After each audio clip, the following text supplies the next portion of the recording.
Justamente el mensaje teológico que tiene Juan, que, que bueno, es también un poco en base a las vivencias que van teniendo, a las crisis que va teniendo la comunidad juánica, eh, que es por la cual también se escribe, el motivo por el cual escribe.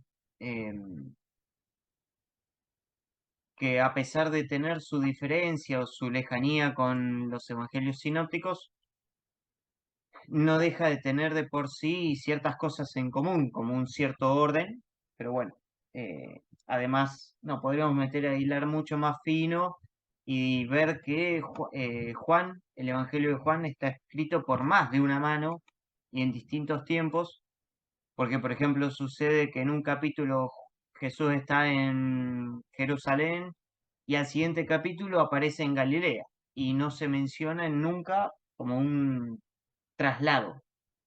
Pero bueno, vamos ahora a concentrarnos en lo que sí es el mensaje teológico. A ver cómo sube esto. Bien. Para el mensaje teológico hay que tener en cuenta los... Esperen que voy a... que se me estaba ahí tapando la barra. Ahí está. Ahora sí. Bien. Para el tema del mensaje teológico de Juan, hay que tener en cuenta los destinatarios que él tiene.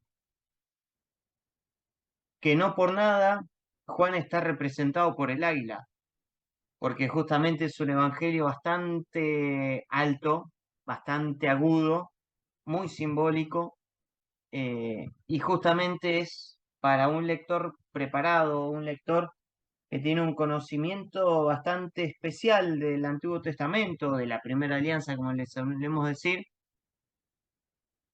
con una cierta formación en catequesis, en la catequesis, eh, una persona firme en la fe y animado por esto de seguir conociendo el misterio de Jesús, más allá de la humanidad, no olvidándola, porque si no nos volvemos agnósticos, pero sí eh, penetrando en ese misterio divino del Jesús humano. Espera, ahí está. No es justamente, sus destinatarios no son paganos, como puede pasar con Lucas y Pablo, sino que es un grupo selecto, un grupo de judíos cristianos, de cristianos provenientes del judaísmo, que hasta incluso podríamos pensar de samaritanos, por la hermosa mención que hace y por lo bien que habla de ellos en su evangelio, a diferencia de los sinópticos, que son bastante duros y además eh, de posiblemente discípulos de Juan el Bautista, que hayan integrado, que se hayan sumado posteriormente a la muerte de Juan el Bautista a la comunidad juánica. Pero bien, como podemos ver, hay cristianos, y hasta podríamos, cristianos provenientes del judaísmo, hasta podríamos decir algún que otro fariseo, con diferentes niveles de ortodoxia en relación a la ley de Moisés, un conocimiento bastante profundo y que, bueno, no se despega de esas tradiciones mosaicas. Eh, Obviamente, creyente de Jesús, pero bueno, también con un alto grado de espiritualidad. Por eso también el tema del águila, ¿no? Por eso Juan justamente es como el esquivado, el evangelio esquivado, el que tiene más profundidad en el mensaje. Este motivo nos lo narra el capítulo 20 en los versículos 30 a 31, que es justamente para reforzar esta fe en su comunidad, para enraizarla sólidamente en Jesús. Esto nos hace sospechar que, justamente habiendo pasado varias décadas, entre el 90 y el 100, 110 después de Cristo, habiendo pasado varias décadas después de la destrucción del templo, habrán pasado por un momento de crisis y además una expulsión de la sinagoga. Ahí tenemos tres ejemplos clarísimos en el 9:22, 12:42, 16:22. Si quieren vamos a buscar cada uno. Yo voy a buscar el de 16:2. Sandra, ¿querés buscar el de 12:42? Y bueno, y Héctor y Gaby, o Pama, en el 9:22. Ok.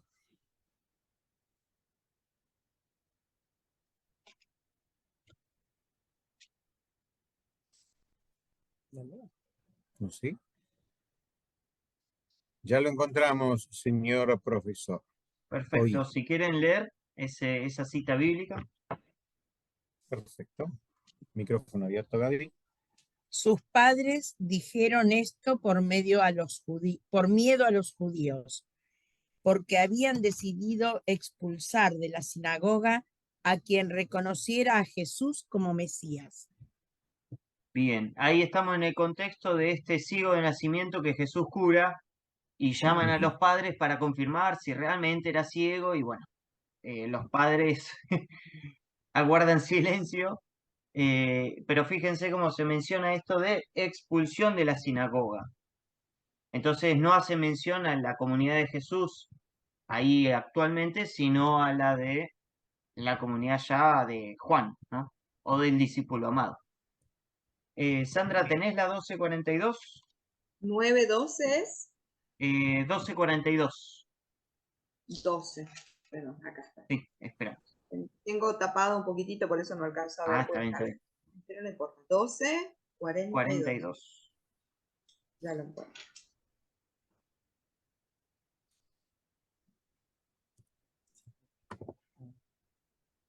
Acá está.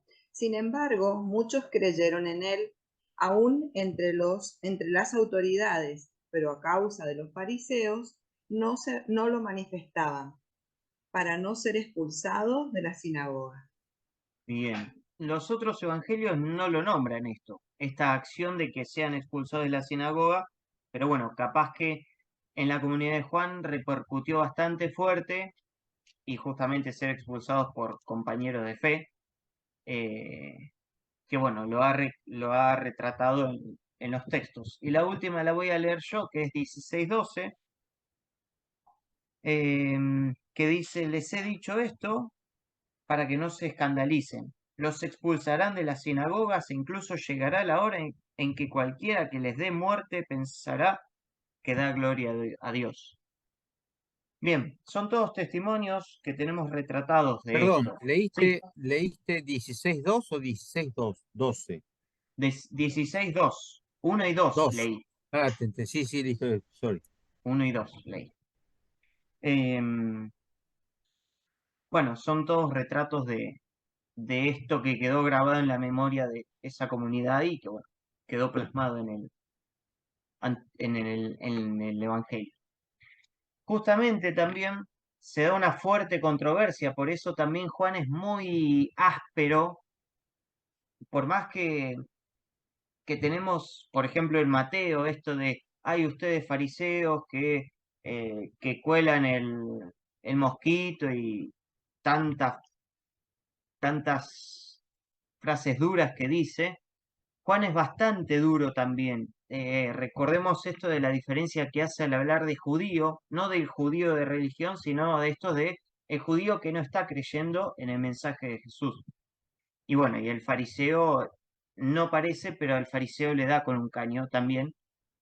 Entonces, justamente se da porque en el año 90, Gamaliel II es un rabí fariseo, impulsó esta reconstrucción del judaísmo fariseico en Jamnia, cerca de Tel Aviv.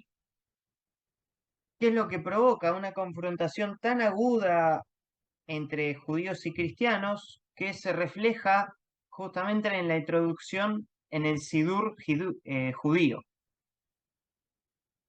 De las 18 bendiciones, de las cuales hay algunas en las que se inducía a maldecir a los cristianos.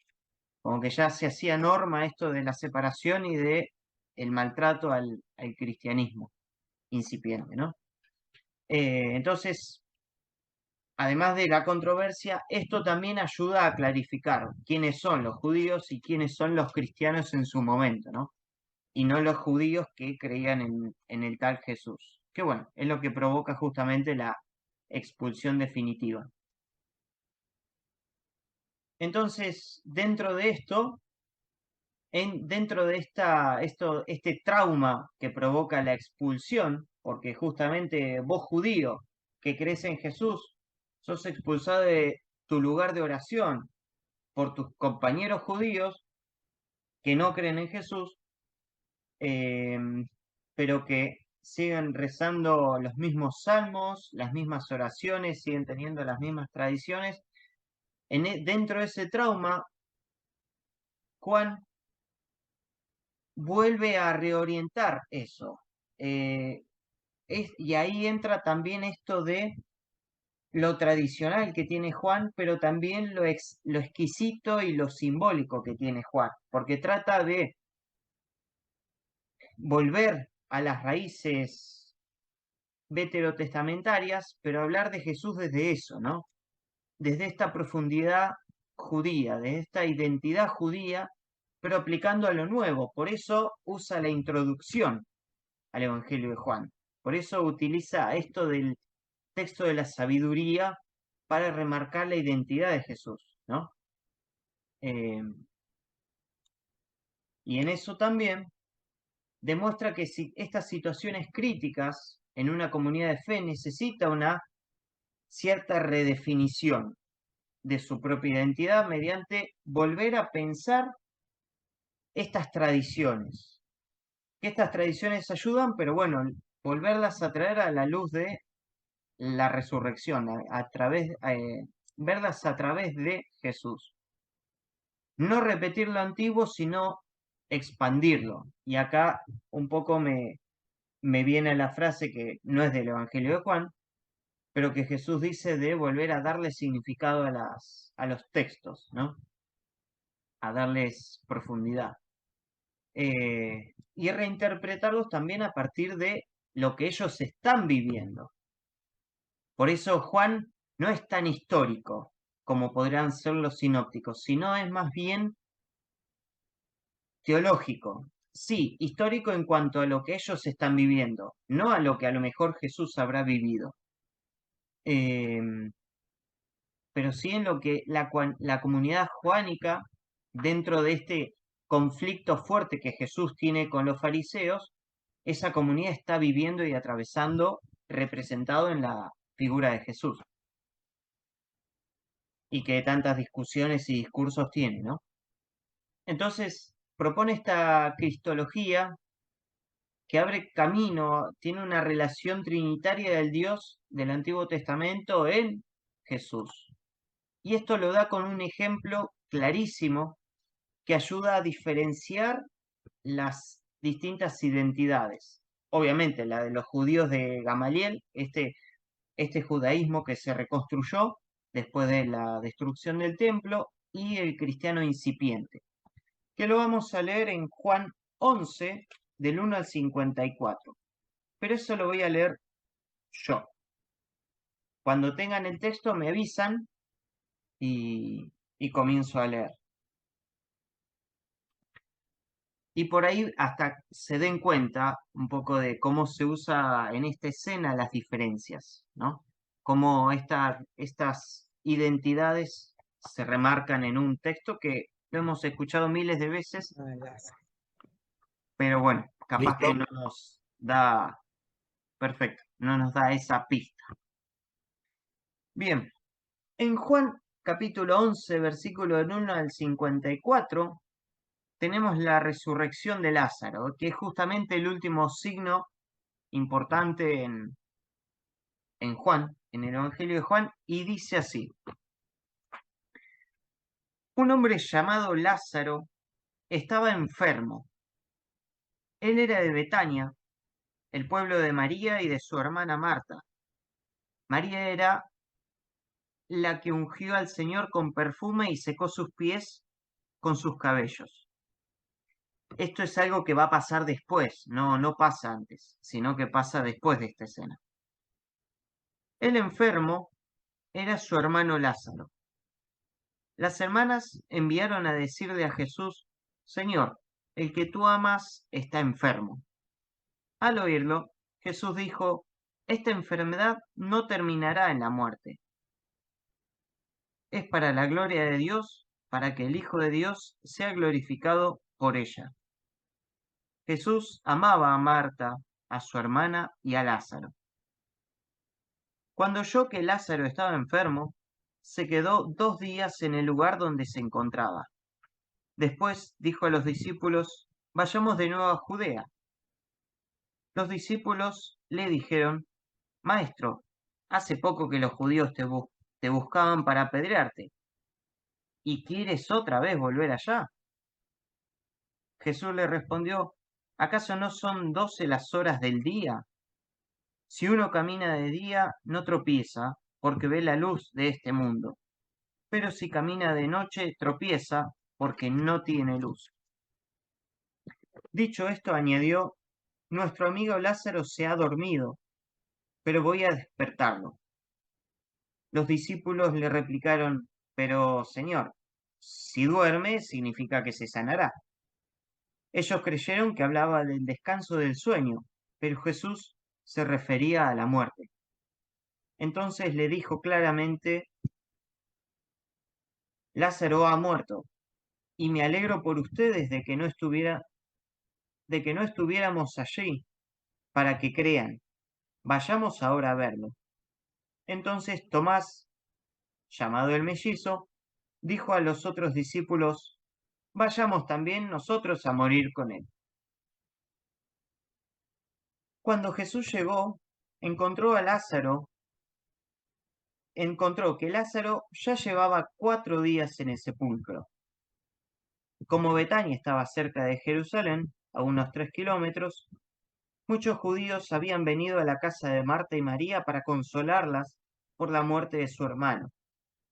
Cuando Marta oyó que Jesús llegaba, salió a su encuentro mientras María se quedaba en casa.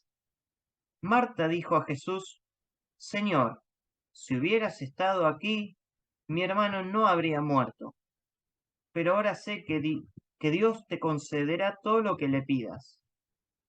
Jesús le dijo: tu hermano resucitará. Marta le contestó: ya sé que resucitará en la resurrección del último día.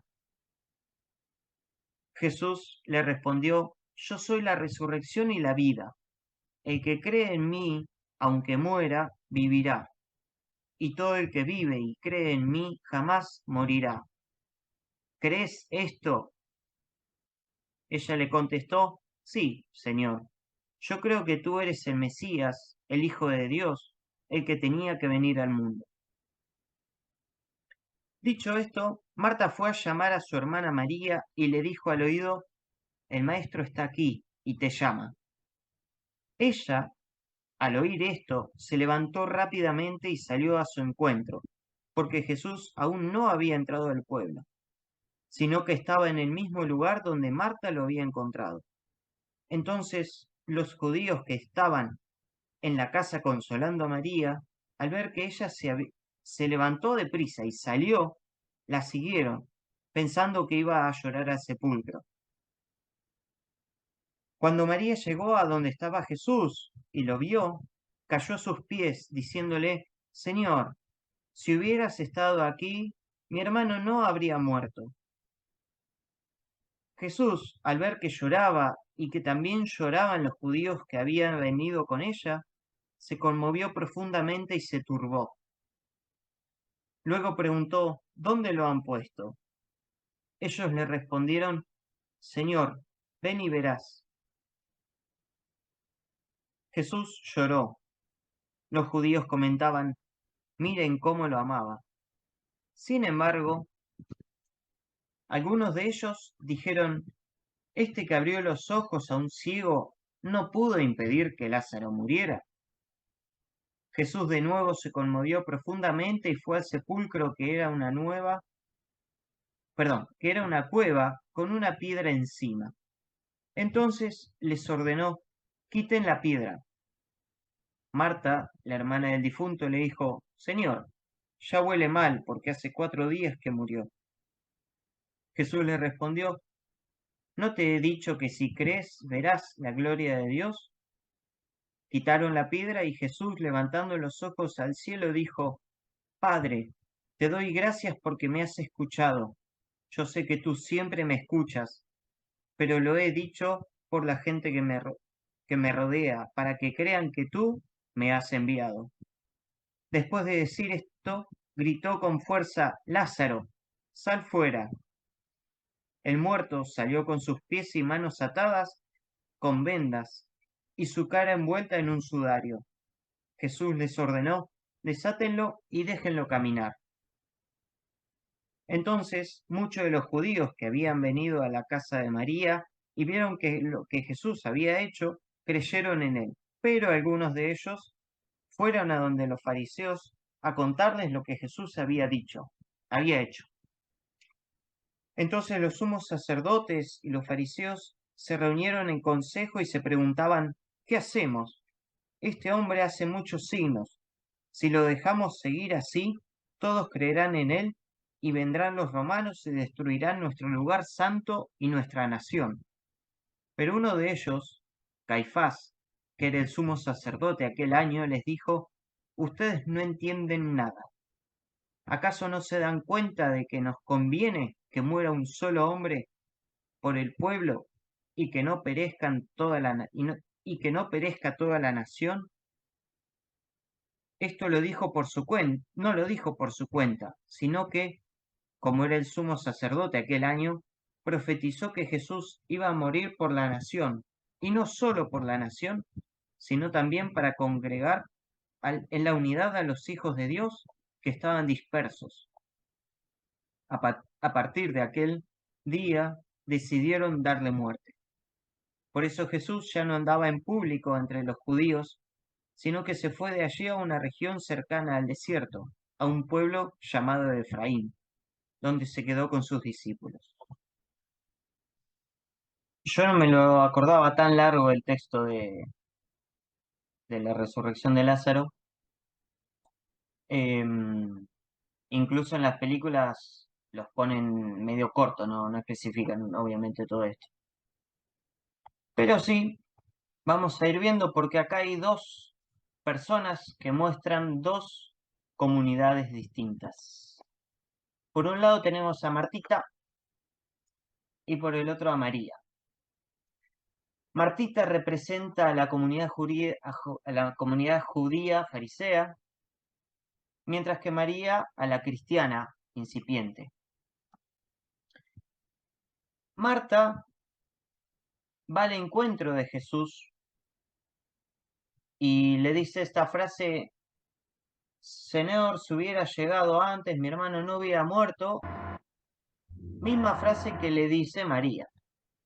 Hola, Jorge.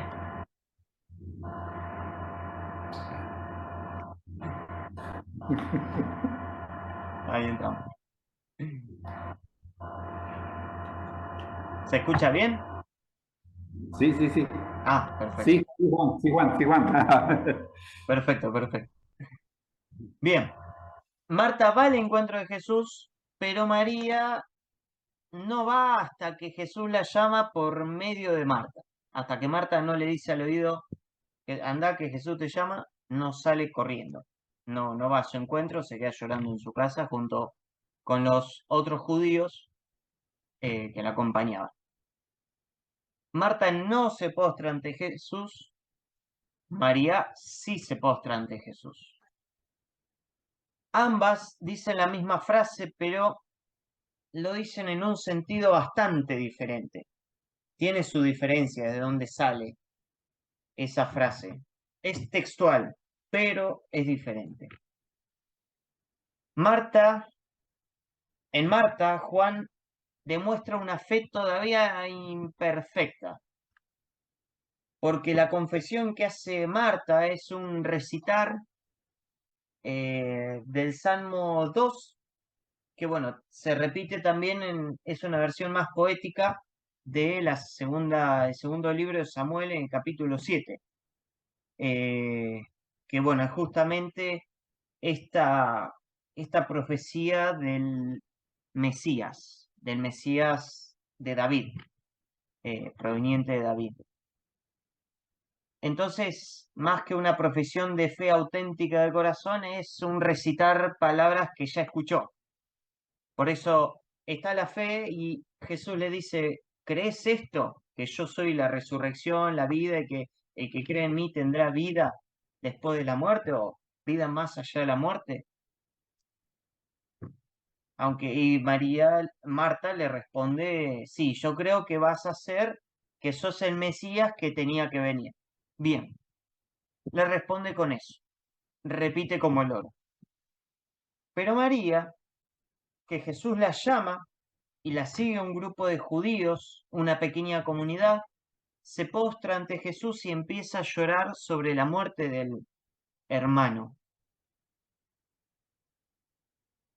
Recién esto es lo que recién esto es lo que hace que Jesús se enternezca, se estremezca y se mueva, porque Jesús no se había acercado más al pueblo cuando María sale a su encuentro. Jesús estaba en el mismo lugar, dice el texto.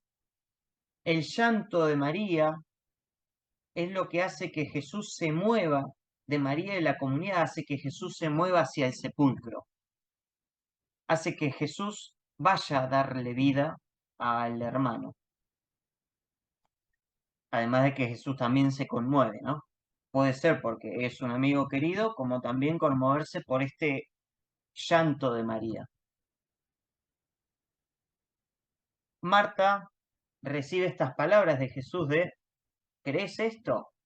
Resaltando también una de estas resúmenes, de estas frases teológicas que encontramos en Juan. Yo soy la resurrección, el que cree en mí, aunque muera, vivirá, y todo el que vive y cree en mí, no morirá jamás. Le cuestiona eso, si realmente lo cree, bueno, como dijimos, Marta repite como lorito una frase bíblica.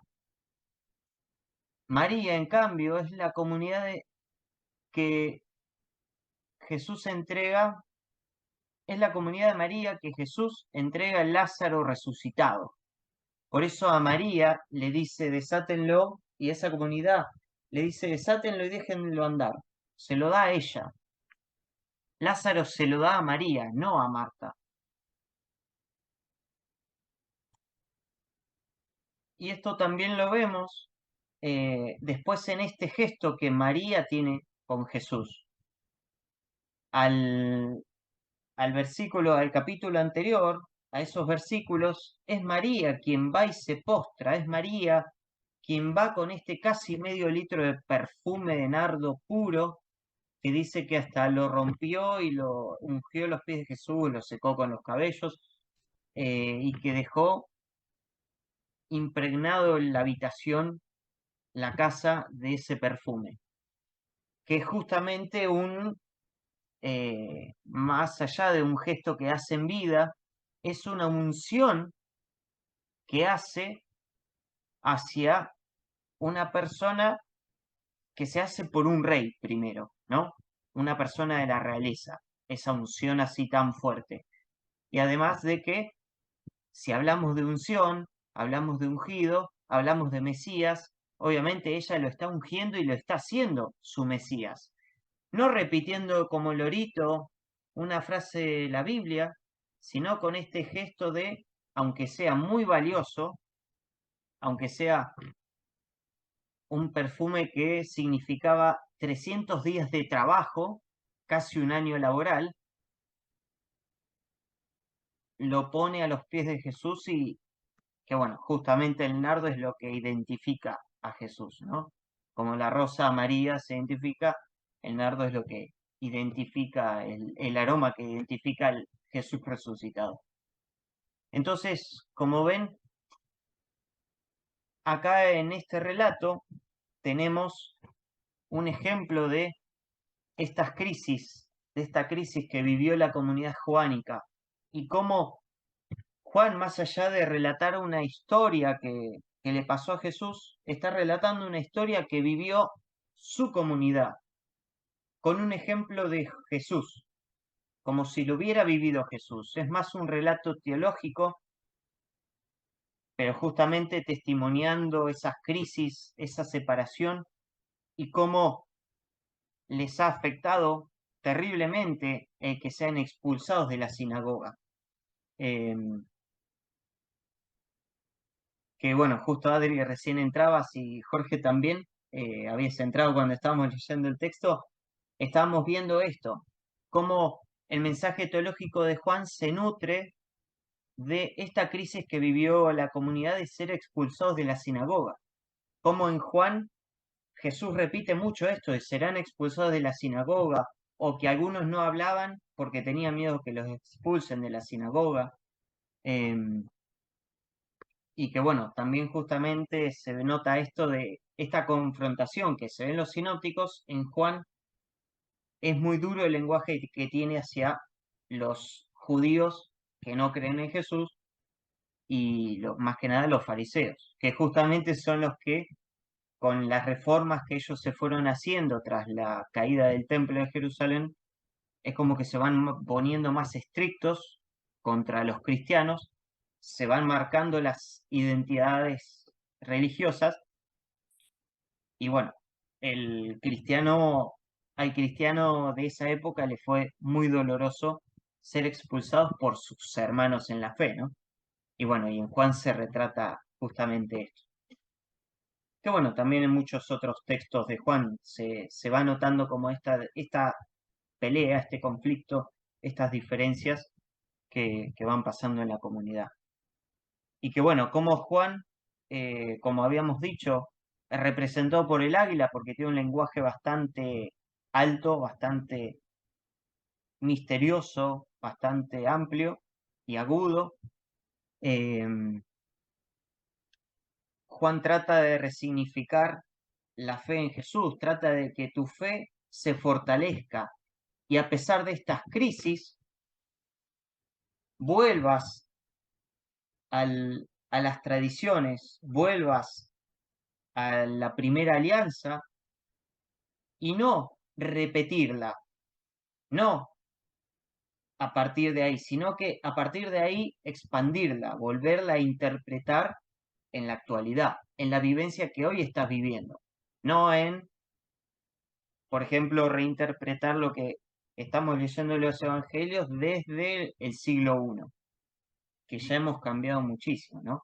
Entonces, Juan un poco nos invita en su mensaje teológico a eso, a reinterpretar el accionar de Jesús y ver cómo Él resucita nuestras situaciones de vida, porque Él justamente es la vida, el camino, la verdad y la vida, y en Juan es donde se da esta frase de la verdad los hará libres, que Jesús viene a traer libertad a la humanidad, al que lo escucha. Y bueno, después va diciendo también, dentro de esta confrontación con los fariseos o con los judíos de su época que no creían en Él, diciendo que escuchan sus palabras y no creen, que la verdad los hará libres, que Él es la verdad.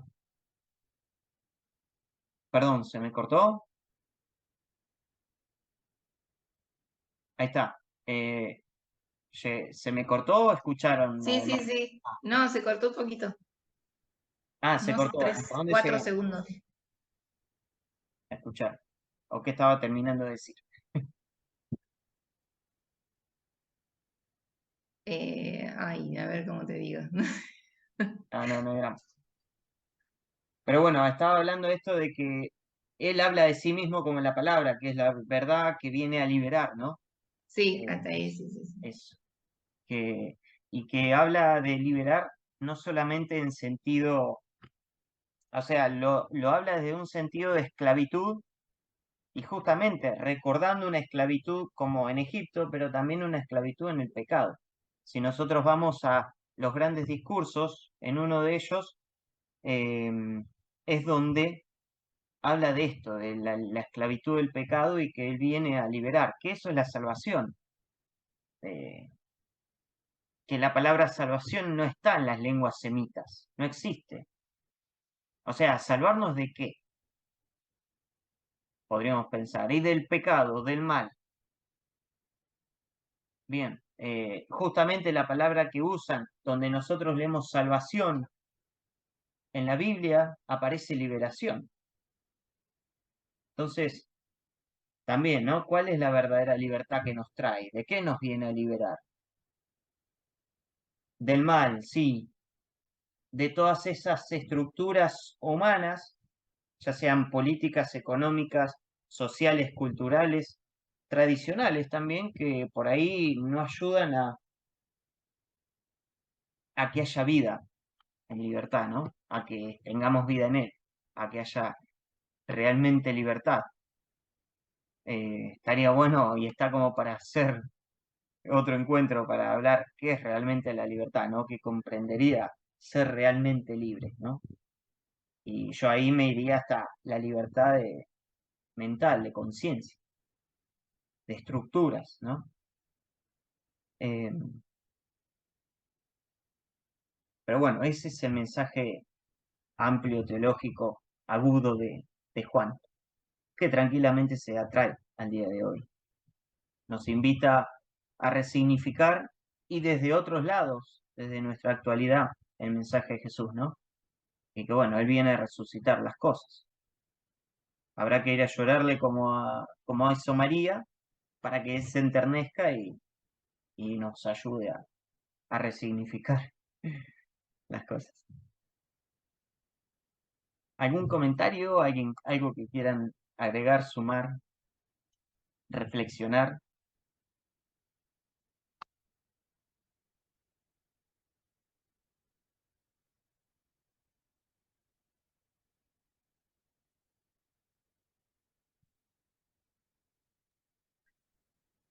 Bueno, yo agarré la colita, ¿no? Pero lo poquito que escuché me hizo pensar un montón.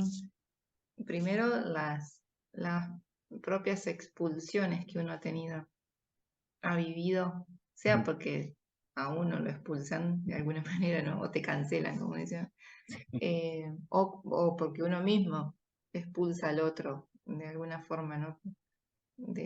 Por las situaciones que sean. Pero en nuestras comunidades cristianas es muy difícil pensar y es muy difícil, peor todavía, tener pensamiento propio, ¿no? Y una fe autónoma.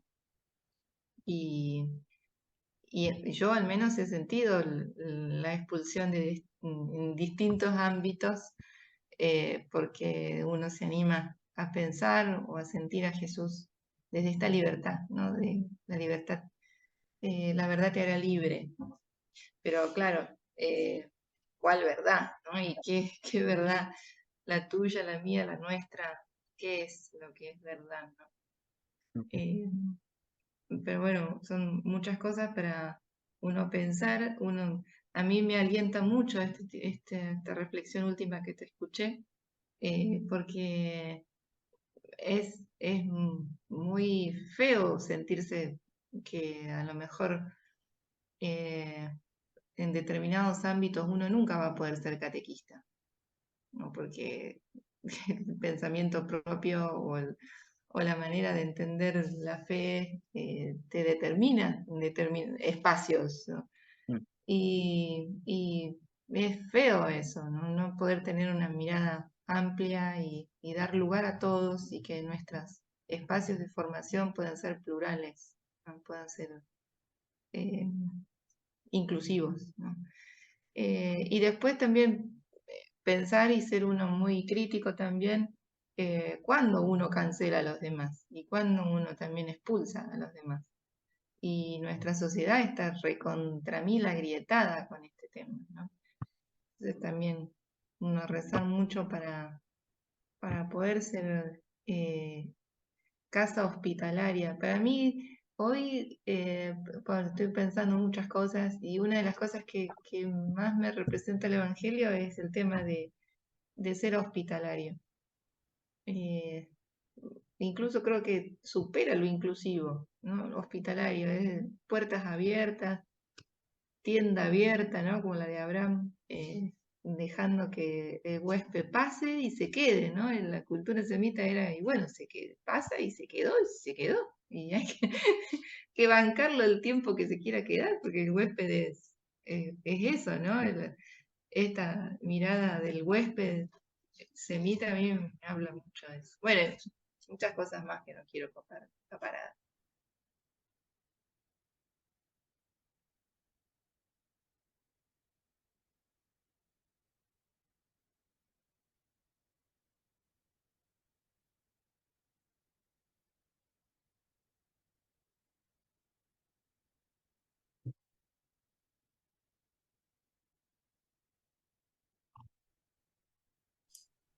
Me estoy riendo no de ustedes, sino digo, me estoy riendo de que Adriana me sacó todas muchas de las cosas que uno viene rumiando. Y bueno, nada más que comparto esas miradas, ¿no? De cancelaciones, porque hablan desde un lugar, pareciera ser desde aquel fariseísmo estanco, duro y rígido, porque eso tiene que ser así, la norma fue así, y es lo que nuestro obispo, por ejemplo, va criticando, Jorge Eduardo, cuando dice, seguimos haciendo siempre lo mismo, ¿no? Que es parte del eco que hace de Francisco, digamos, porque no hay ninguna novedad tampoco. El que de siempre se hizo así. Yo me acuerdo que cuando di aquella charla, yo no me acuerdo si estabas vos, Adrián, o no, pero cuando me tocó dar la charla de liturgia en el seminario catequístico, yo empecé y terminé con esta frase: el cristiano de siempre se hizo así, es un idólatra. Y yo sé que más de uno le cayó mal, porque, bueno, pero lo dijo el Papa, ahora lo digo yo y a mí me matan, me crucifican en medio de la plaza, ahora lo aplauden como loco. Digo, no seamos hipócritas, ¿sí? Lo mismo aplauden al obispo en las charlas como a rajatabla, vienen con la sangre en las manos de tanto aplaudirlo, y después que hacen lo mismo de siempre. Entonces digamos, wow, loco, paren un cacho, tengan un poco de autocrítica, ¿no? Entonces digo, yo sinceramente antes de esto de lo sinodal había perdido un poco la esperanza, porque veía mucho fariseísmo. Ya casi estaba perdiendo la esperanza, porque años de estudio, trabajo, de preparación para servir, no para mandar, para servir, ¿sí? Están ahí en una, mira, justamente acá estaba preparando para presentar en un lugar, en una carpeta, y yo digo, wow, inventé el papel higiénico cuadrado en carpeta, ¿no? Irónicamente, ¿no? Usó la ironía de Sócrates, por supuesto. Entonces digo, ¿qué nos pasa? Decidimos cosas hermosas y después nos queda. Entonces digo, ¿cómo choca eso de fariseos y nuevo cristianismo, ¿no? Seguimos queriendo poner en odres viejos el vino nuevo y no encaja, o sea, no entra, rompe todo. Y claro, nos rompe y nos hace pedazos. Yo no digo que tengo la novedad, no me quiero hacer el novedoso, pero digo, a veces yo me digo a mí mismo y me consuelo, digo, wow, leí lo mismo que Francisco y ahora leí lo mismo que Eduardo, Jorge Eduardo, que el obispo, ¿no? Para los que no conocen, Sandra y Jorge es nuestro obispo arquidiocesano. Y está pidiendo esto de la novedad, pero resulta que los que mandamos a ser sinodales son exactamente los mismos que hace 40 años están bloqueando todo. ¿Qué novedad puede haber? Me pregunto, ¿no? Tiene que haber un gran milagro para que esa no digo que no pueda suceder. Entonces, digo, wow, ¿no? ¿Cómo nos escuchamos? ¿Dónde está Sí, Jesús ahí, llorando al pie pedido, del sepulcro, ¿no? Perdón que acaparé. no, que ha pedido justamente que sean menores de 30 años, los sinodales. Yo fui, eh, menores de 30 años, eh, que, bueno, desde las escuelas, 2 por nivel, o sea que la representación, si realmente se da, las representaciones por comunidad van a ser lindas, ¿no? Ahora la cosa es que la gente quiera ir, ese es el otro tema, ¿no? Que la gente Primero es quiere ir. el material dispuesto. Segundo, Sí. la edad es lo mismo que poner, por ejemplo, porcentaje de mujeres en el Congreso. Tiene que ser por idoneidad, tiene que ser por gente que se preparó, por gente que esté involucrada. Me parece, no estoy en contra de que la mujer tenga lugar, pero ¿cómo voy a forzar 70% de hombres, 30% de mujeres simplemente porque son mujeres? Yo, si hay 50% de mujeres, pónganle el 50% de mujeres, que seguramente van a ser más idóneos que el otro 50% de hombres. Pero digo, poner un número así es como decir, me parece también limitar al que tiene que decir las cosas. Yo escuché el video en YouTube y el obispo dice en un momento, llamen a aquel que hace rato que se fue de la parroquia y que a lo mejor tiene cosas interesantes para decir. Tal vez no como sinodal, sino para escuchar a ver qué tiene que decir. Lo que a mí me sorprende es que yo vengo diciendo cosas hace rato y no llega arriba. No llega. O es toda una gran hipocresía de arriba para abajo. Creo que no, porque no lo creo así a Jorge Eduardo. Todavía tengo un poquito de esperanza. Sí, yo No también. quiero hacer catarsis, perdón. No, yo también. Yo te creo, le tengo mucho afecto y tengo fe de que puede llegar a cambiar las cosas. Pero bueno, ahora esperemos que la gente se prenda. Ahora mandaron un mail para empezar a la elección de los sinodales. Esperemos que la gente se prenda y haya mucha gente así, ¿no? Con esta mirada nueva, sin tanta contaminación, ¿no? Porque hay un montón de contaminación. Pero sí, es una gran esperanza, una gran esperanza.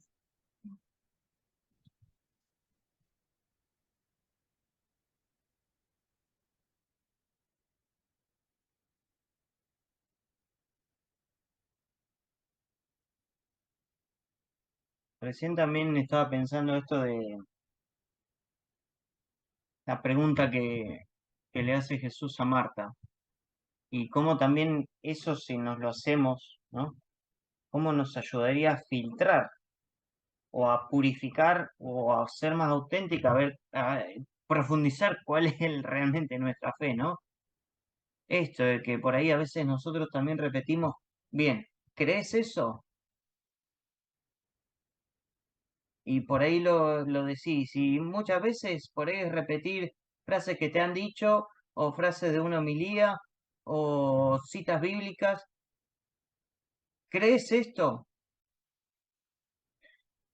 Entonces es como ir escarbando y sacando tierra para realmente encontrar ese tesoro, ¿no? Ese gran tesoro y saber que está ahí, o volver a recordar que está ahí el tesoro. ¿Qué de bien nos haría esa pregunta constantemente? O cada tanto. Una buena limpieza. Sabes que perdón, me lleva a pensar, ¿no? Cosas que justamente esta mañana pasaron, ¿no? Yo preguntaba hoy a mis estudiantes, le decía, bueno, hacía ciertas cuestiones y les pedía, ¿no? A los chicos de la catequesis, les decía, bueno, a ver, ¿qué me sugieren? ¿Qué me dicen ustedes que puedo hacer el año que viene? Porque este grupo se va, viene otro grupo nuevo. ¿Qué me aconsejan? Denme un consejo, ¿no? Abren los ojos grandotes, ¿no? Porque como que se sienten raros cuando uno les da la palabra, ¿no? Fíjate ahí eso, ¿no? Ya por empezar, es raro que alguien les dé y que los escuche y que digan, bueno, algo de lo que yo pienso va a ser escuchado. Entonces había dos grupos, ¿no? Uno que repetía, decir, no, seguí esto, no, la banda a favor, y después estaban los otros, ¿sí? Que fue a los que le puse mucha atención, porque aquellos que decían, no, pero esto no estuvo bueno, y siempre lo que no estuvo bueno, por eso lo comparto con ustedes, fue cuando todos aquellos momentos en cual había como una libertad para que uno pueda expresarse con lo que realmente eh, le pareció. ¿Sí? Son momentos en los cuales le vas dando esos momentos para que ellos dijeran no repetir modelos, sino esto, ¿no? Ellos se negaban a eso porque no entendían y no entendían por qué yo no decía como preguntaba el resto. Entonces me llamó la atención y cuando una de las chicas dice, eh, no sé si será bueno que hagas todas las veces eso. Bueno, lo tomo, le decía yo, ¿no? Y ahí, como vos dijiste, ¿crees realmente en eso? O sea, yo me decía, si yo practico esta catequesis abierta, liberadora y demás, en la cual hay una invitación, tengo que aceptar que hay otro que también no se adhiera inmediatamente. O sea, por eso resonó lo que vos dijiste, Juanjo, ¿no? Creo realmente, y es cerrar el pico, escuchar lo que te dicen y entender que hay algunos que no todavía, que no quiere, o que lo rechace, ¿no? O que quiera quedarse en un modelo diferente. También, ¿por qué no? ¿No? Y es hacer carne y duele, molesta. O sea, a uno le cuesta aceptar, ¿no? Que haya, que el otro tenga sus tiempos y demás, ¿no? Entonces, lo decía Héctor recién, uno se viene preparando, qué sé yo, y uno decía, dice cosas, pero el resto tampoco no es que está muy preparado. Es más cómodo el modelo ya armadito, ¿no? Así que hoy justamente era eso. Si yo creo realmente en eso, bancarme también esto, ¿no? De que hay alguno que no lo acepte o quiere quedarse donde estaba. Sí, la novedad del espíritu siempre incomoda, y más que nada cuando nosotros, sobre todo los pibes, que tienen ciertas clases tradicionales año tras año, te toca uno que te viene a patear tableros, te deja pensar, te deja expresarte, aunque estés en contra, eso asusta. Sí.